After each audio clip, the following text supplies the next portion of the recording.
Asylum case approved. All right, guys, we're going to talk about an asylum case that we got approved. First, check my other video out, which talks about the difference between affirmative asylum and defensive asylum. This is an affirmative asylum case, and you will not believe how long the client had been waiting to get this case approved. All right, so now let's get into the details.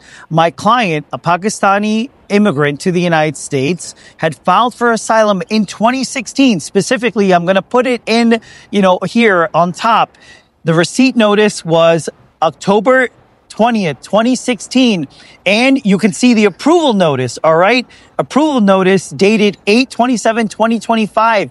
It took so many years, almost 9 years, for him to get his affirmative asylum case approved. And I'll tell you really quickly about the story of how I took over his case and got it approved, because his old lawyer stopped practicing and, went into a different direction.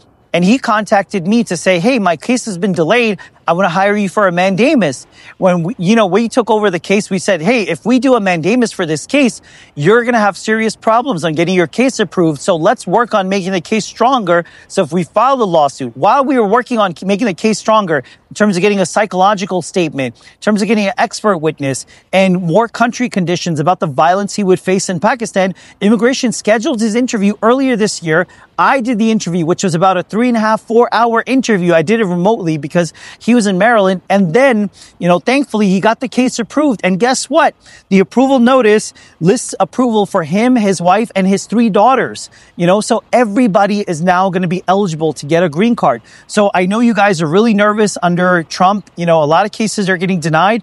But this is a success story about affirmative asylum and how you can get your case approved. It's about preparation in terms of evidence and details and all the documents that you can gather to support it, and getting an expert as well, perhaps, to win your case. Because if you win your affirmative asylum case, you don't have to risk being placed into removal proceedings. After that, you can apply for a green card for you, your wife, and others who are beneficiaries are part of that case. All right, guys? So this is good hope for you. And hopefully this kind of motivates you to kind of fight for your asylum case and get it approved, especially if it's an affirmative asylum case. Thank you, guys.